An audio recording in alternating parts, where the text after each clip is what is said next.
My mom died this morning. I have nowhere to go, the black girl told the millionaire. A young girl whose entire world is ripped apart in one morning, forcing her into the hands of a powerful millionaire with secrets of his own. What begins as a desperate plea for help quickly turns into a dangerous game of power, money, and survival.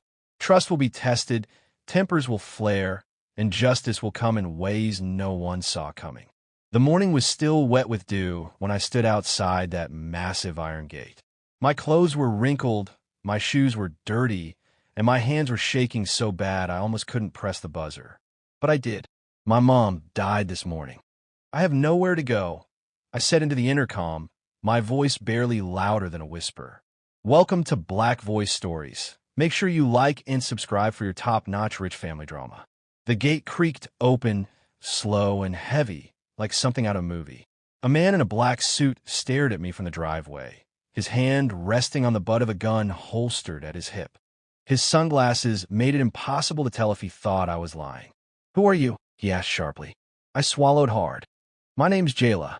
My mom worked for Mr. Carver. She cleaned his offices for 10 years. The man didn't move, he just stared. Then from somewhere behind him, a voice said, "Let her in." I stepped inside, my heart pounding like I had just broken into a bank. The mansion was quiet, too quiet. The kind of quiet that made your skin crawl. The butler led me through the hallway, past gold-framed portraits of strangers and rugs that looked worth more than our entire apartment. When we reached the living room, I saw him, Mr. Carver, the millionaire himself. He was sitting in a leather chair, a glass of whiskey in his hand, even though it wasn't even 9 a.m. His eyes were sharp, cold, the kind of eyes that could strip you down to your soul. "You said your mom died?" he asked, voice low. "Yes," I said, trying not to cry. "Ow! She collapsed this morning. I called 911, but my throat closed up. I don't have family. I don't have anywhere to go." He took a slow sip from his glass, then stood. "Follow me." I followed him through another hallway into what looked like a private office. The smell of cigars hung heavy in the air. He closed the door behind us, and I heard the lock click. "You think this house is a safe place?" he said, turning to face me. I froze. "Isn't it?" He leaned close enough for me to smell the whiskey on his breath. "This house isn't safe for anyone who doesn't know the rules." Before I could ask what he meant, we heard loud voices from outside the office. A man shouting. Then the sound of something heavy being slammed against the front door. Mr. Carver's jaw tightened. He grabbed a pistol from the desk drawer and checked the magazine. "Stay here," he said. "What's happening?" I whispered. "Trouble," he said, then strode out of the room. I pressed my ear to the door and listened. There were footsteps, muffled shouting, then a single loud gunshot that made me jump back from the door. My heart was in my throat. I wanted to run, but my feet wouldn't move. Then the door handle turned. Before we dive in deeply, let us know in the comments what country or which city you're watching this story from. We'd love to know how far this story travels. The door swung open, and my breath caught. It wasn't Mr. Carver standing there. It was a tall man, face hard as stone, holding a crowbar in one hand and bleeding from a cut on his forehead. His clothes were dusty, like he'd been running or fighting before getting here. "Who the hell are you?" he barked. I stumbled backward until I hit the desk. I'm nobody. I was just waiting." He stepped toward me, and before I could react, a deafening boom echoed through the hallway. The man dropped like a sack of bricks right in front of me, blood pooling across the expensive rug. Mr. Carver was standing behind him, pistol still raised, smoke curling from the barrel. "You deaf?" he snapped at me. I said stay put. I could barely breathe, that I'd never seen someone die up close before. "Who was he?" I asked, my voice shaking. Carver didn't answer right away. He kicked the crowbar away from the man's hand, then crouched down and searched his pockets like he'd done this 100 times before. He pulled out a crumpled photograph and stared at it for a long second before shoving it into his pocket. "You hungry?" he asked suddenly. I blinked at him, confused. "What?" I said. "Are you hungry? You look like you haven't eaten since yesterday." I nodded.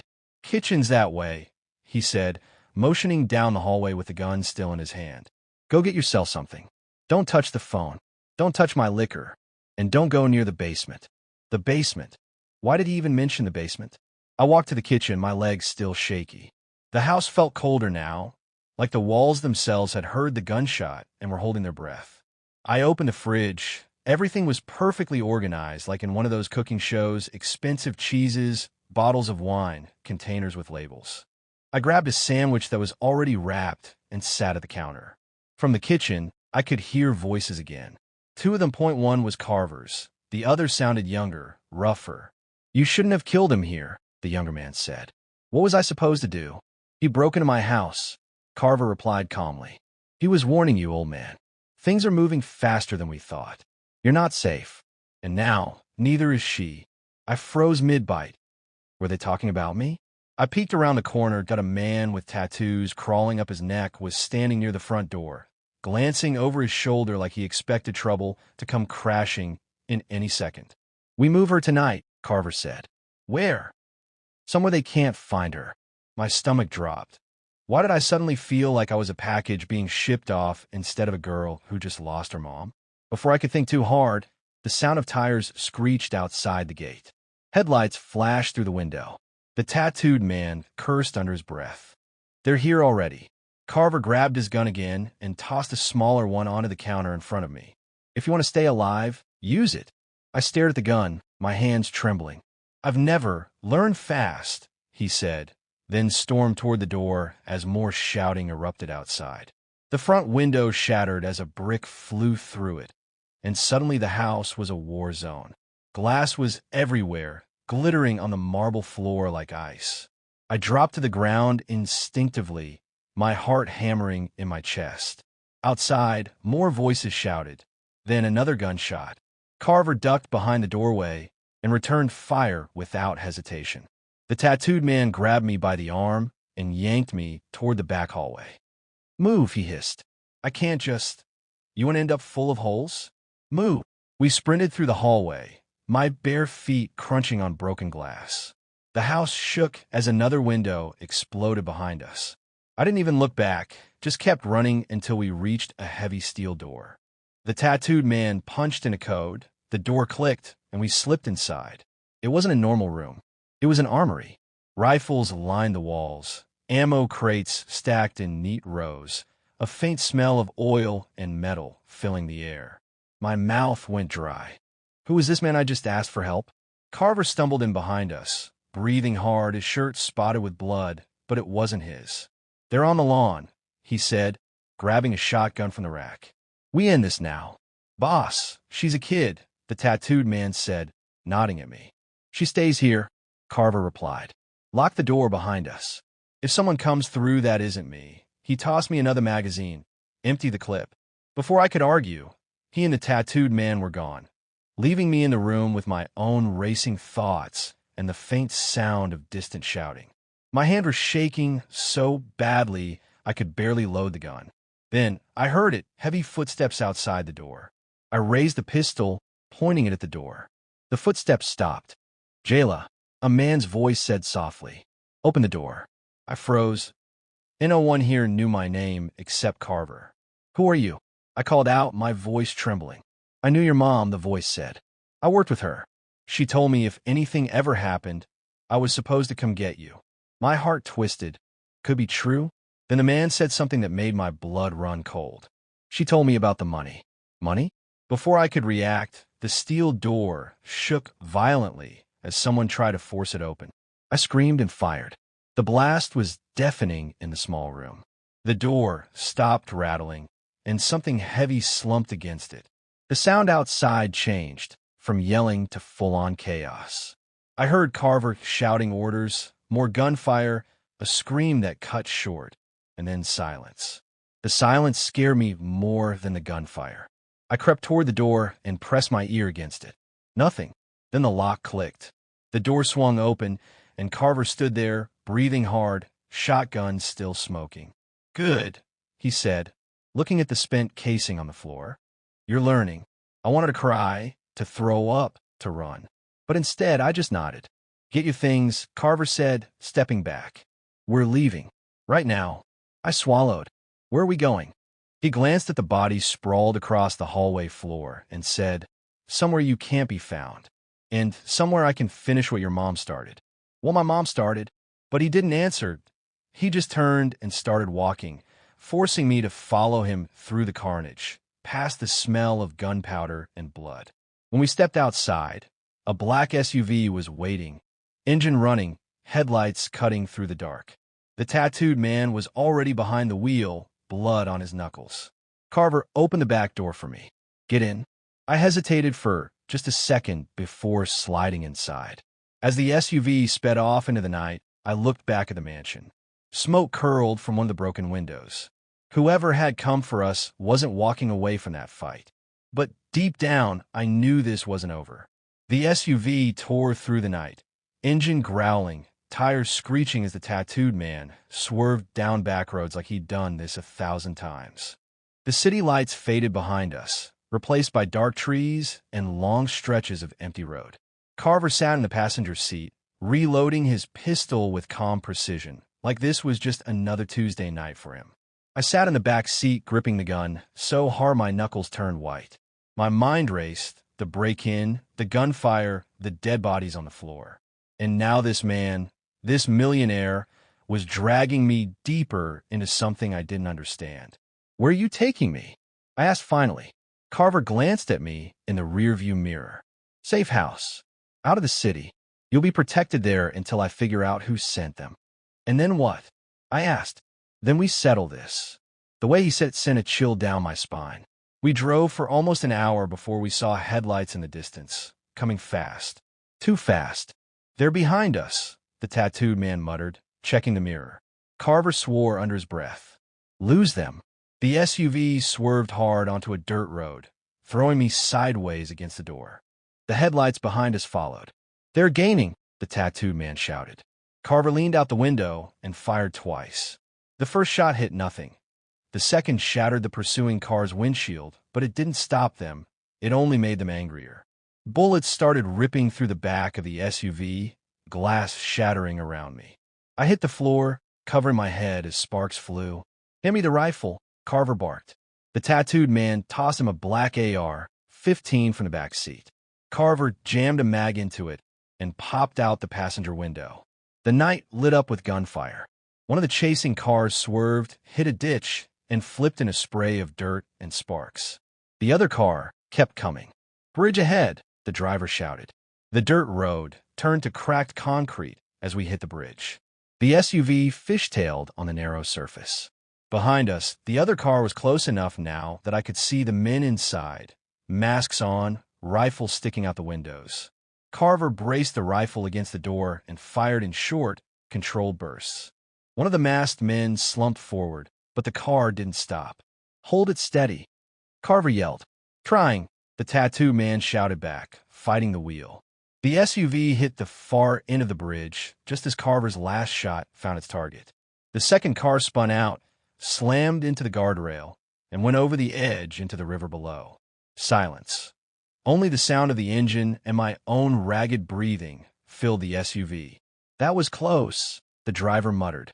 Carver tossed the empty rifle onto the floor. Not close enough. Someone sent them this fast. They'll send more. I sat up, still shaking. Why are they after you? Why are they after me? Carver turned in his seat to look at me. Because your mom knew something she wasn't supposed to know. And now they think you know it too. My stomach dropped. What did she know? Carver didn't answer right away.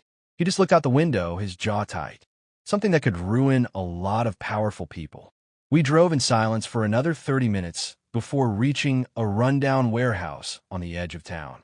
This doesn't look safe, I said quietly. Carver smirked. That's the point. Inside, the warehouse was stacked with crates and dimly lit by a single hanging bulb. A few men were sitting at a table playing cards. They stood when they saw Carver, their hands going to their guns. It's me, Carver said. Put the kid in the back room. We're going to war. The men nodded and motioned for me to follow. My gut screamed not to trust them, but I had no choice. As I was led toward the back, I glanced over my shoulder. Carver was already spreading a map on the table, pointing at streets and giving orders like a general before battle. Whatever my mom had been involved in, whatever Carver was planning, it was about to get a lot bigger. The back room smelled like oil and gunpowder. I sat on a metal chair, clutching the pistol Carver had given me, my ears straining to catch what was happening outside. Men were moving fast, loading rifles, slamming car doors, shouting orders. It sounded like an army was forming. Then Carver came in. His shirt sleeves were rolled up, veins bulging on his arms, face grim. He didn't look like a businessman anymore. He looked like a man ready for war. "You're staying here," he said. "No." I shot back before I could stop myself. "If they're coming for me, I'm not hiding while you fight." He stared at me for a long moment, then nodded. "Fine, but you do exactly as I say." Before I could answer, one of his men burst in. "They're here. For trucks. Heavily armed." Carver grabbed a rifle off the wall and tossed another to me. "Stay low. Aim center mass. Don't hesitate." The warehouse exploded with sound, engines revving outside, tires screeching, and then the first barrage of gunfire. Bullets tore through the walls, sparks flying as metal screamed. Carver and his men returned fire, the entire room filling with the thunder of rifles. I ducked behind a crate and fired when I saw movement through the broken windows. My hands were steady now. Fear had burned away, replaced by raw adrenaline. A grenade rolled across the floor. "Down!" someone shouted. I dove behind a stack of crates just as the explosion rocked the building, sending splinters flying. My ears rang, smoke filling the air. Carver coughed, picked himself up, and charged forward, firing in controlled bursts. The men with him followed like soldiers. Through the smoke, I saw one of the masked attackers rush inside. Without thinking, I fired. The man dropped instantly. My stomach twisted, but I didn't have time to think about what I'd done. The battle raged for what felt like hours, but was probably just minutes. One by one, the attackers fell or fled until only silence remained, heavy, choking silence. Carver stood in the middle of the wrecked warehouse, chest heaving, blood running down his arm from a graze. The floor was littered with spent casings and bodies. "It's over," the tattoo man said, lowering his weapon. Carver shook his head. "Not yet." He walked over to one of the wounded attackers, grabbed him by the collar, and dragged him to a chair. "Who sent you?" Carver demanded. The man spat blood on the floor. "You already know." Carver's jaw tightened. Then he pulled a phone from the man's pocket, scrolled through it, and held it up for me to see. A name lit up on the screen, a name I recognized instantly. "That's my mom's old boss," I whispered. Carver nodded. "He's the one who had her killed. And he wanted you dead too, because she left something for you." My heart stopped. "Left what?" Carver walked to a locked crate in the corner, entered a code, and opened it. Inside was a thick folder stuffed with papers, photos, and flash drives. "Everything your mom risked her life to collect," he said. "Proof of fraud, trafficking, money laundering, enough to bury him and every man he works for." I took the folder in my hands, my fingers trembling. "What do we do now?" Carver smiled for the first time that night. A hard, dangerous smile. "We burn his whole world down." The next 48 hours were chaos. Carver moved fast, using his contacts and money to leak the files to the press, the FBI, anyone who would listen. By the end of the week, my mom's former boss was in handcuffs, dragged out of his mansion on live TV. His partners, politicians, businessmen, cops followed. But Carver didn't stop there. We returned to the city, to the same streets where my mom had struggled to raise me. And Carver made sure every person who had a hand in covering up her death faced justice, one way or another. Some went to prison, some lost everything they owned, and a few didn't live to see the next sunrise. When it was all over, Carver stood on the balcony of his mansion, looking out at the city. "Your mom was a fighter," he said quietly. "You are too. You'll never have to run again." For the first time since that horrible morning, I let myself breathe. The fear that had followed me like a shadow was gone. Street justice had been served. The end. Please like and subscribe for more rich family secrets like this. Do you think they got what they deserved? Comment below. Also, if you really love this video and want to support the channel directly, you can hit that super thanks button below. It really helps us keep bringing you more jaw-dropping family drama.